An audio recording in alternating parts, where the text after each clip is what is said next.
Hi everyone, we're Mohr. We're going to tell you about our project, Coalescence. I'm Matthew, project manager and designer. I'm Jake, lead designer. I'm Jordan, lead developer. I'm Yuling, I'm the designer. I'm Arielle, I'm a UX designer. I'm Faye, also UX designer. I'm Angel, developer. I'm Anna, developer and content strategist. And I'm Jackie, a developer. And Coalescence was an interactive art exhibit that united art, technology, and social good. It features the works and narratives of ancient Drexel and Lunchroom. Let's show you how the exhibit went.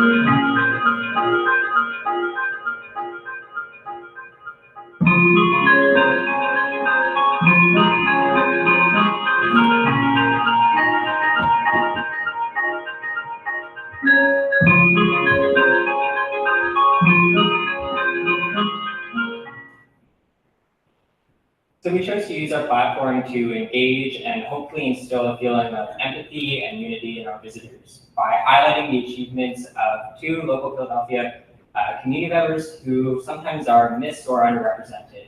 By highlighting the achievements of Angie and Len, we hope that users would relate their own past experiences to the creators and seek out art and creativity of any kind from various parts of the city and the world. We followed an agile process, constantly iterating our code and design and testing along the way. Our major interactive digital media gives us the skill set to create responsive websites and mobile applications, but we wanted to use experience design to affect physical design as well.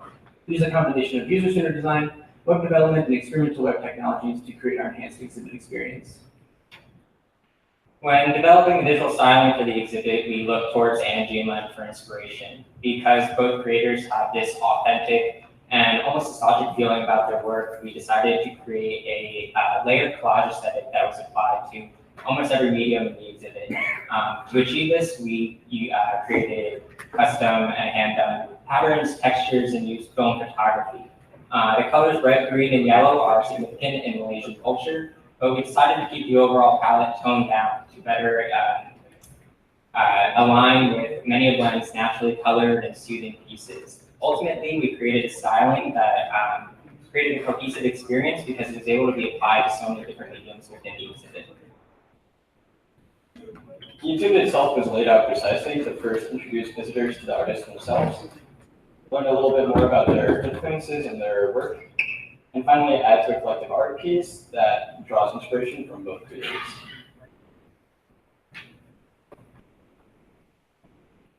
To keep Len and Angie at the focus of this exhibit, we went with a minimal and modular design.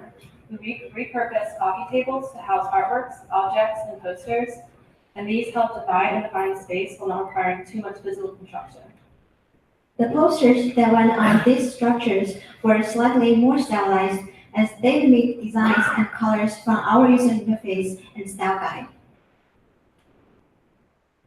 For our experience design, we wanted to combine 3 different objectives. We wanted to have physical and digital design. We also wanted to bring in the creators' inspiration and show their impact in the Philadelphia community. We wanted to use experimental technology and design, specifically web technologies, with that sense of exploration and delight. In the beginning of the UX phase, we created user personas along with user journeys and did other user research needed, including research on exhibit design. We conducted over 100 individual usability tests, which was what made our design so user-centric and helped us improve with each version. First interaction is the collage, which introduces visitors to the backgrounds and influences of Angie and Len. Using multi-touch screen, 2 visitors can simultaneously hover over and interact with photographs using their respective cursors.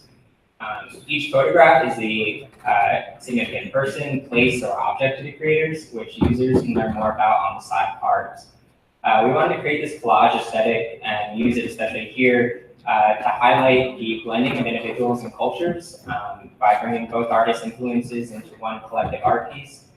And we also wanted this element of discoverability, where it wasn't exactly clear what elements were interactable and which weren't, which caused the visitors to have to explore a bit more to have the full experience. And by using multi-touch screen, we were able to create this shared learning environment while also reducing the wait times to use the interaction. Our initial thought behind the collage allowed users to sort through photos, and which opened in a card layout to display more information. And here was our first prototype of the collage, and improved version based on the wireframe just shown before to better show the functionality. Since we were working with functionality that we'd never developed before, we wanted to start building early on.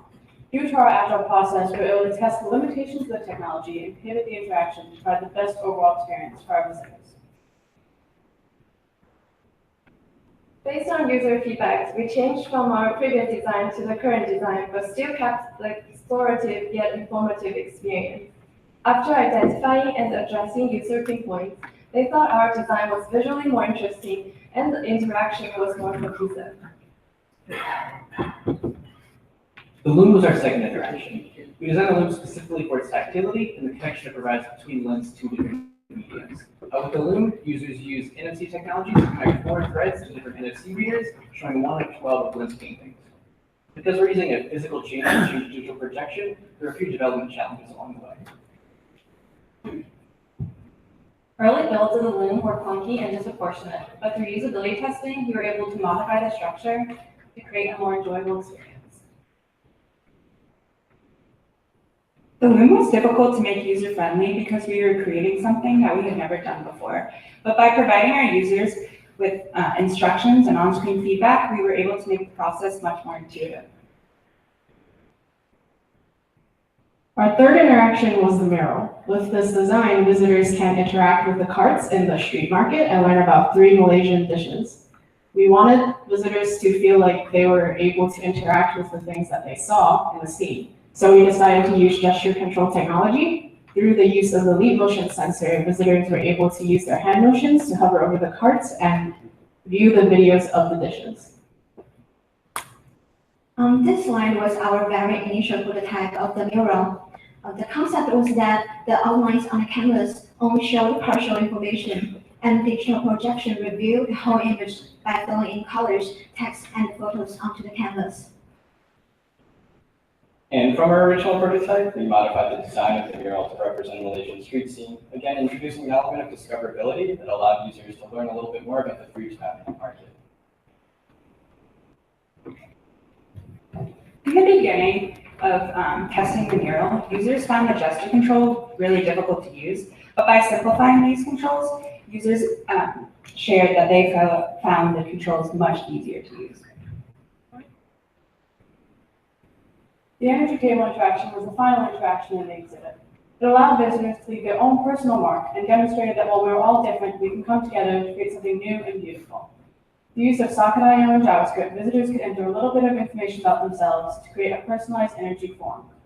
They chose a descriptive movement type inspired by Len and up to 3 spices inspired by energy.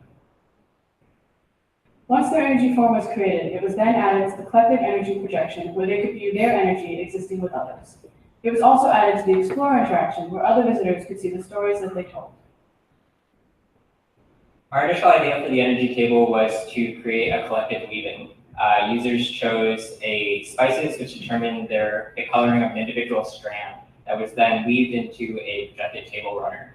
But as we developed this, we realized we already had a pretty heavy emphasis on lens weaving through the loom and decided to highlight some of our other work.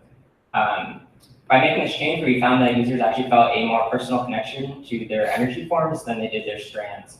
And we also, in this change, decided to split up the add and explore interactions to create a more streamlined experience, but also, again, to reduce wait times to use the interactions. At first, users were unclear on the connections and the meaning behind the usage of the spices and the energy movements. But by adding in context, users felt more connected to their selections and also the artists. Based on the number of energies created throughout the exhibit, we estimate that over 200 people visited Coalescence. We provided these visitors with exit surveys and we're happy to see a recurring trend, cohesive. Visitors felt the exhibit was engaging, unified, and simple to use, and named the energy table as their favorite interaction, as allowed everyone to add their own personalized mark on the exhibit. And of course, we couldn't create Coalescence all on our own, so we'd like to extend our thanks to Troy Mohr, our advisor, Rashida for introducing us to the artists, Angie Brinka and Len Sherman for allowing us to share their works and narratives, Adept Inc. for supplying us with the 3D printed pieces, all of our helpful user testers for providing feedback, Leah for help curating the exhibit, all of our photographers who provided all the media for this presentation, of course the exhibit visitors for sharing the experience with us, and IKEA for the display structures. And thank you. If you like learning about Coalescence, we hope you come up to the expo and interact with some of the experiences that we're doing. Thank you.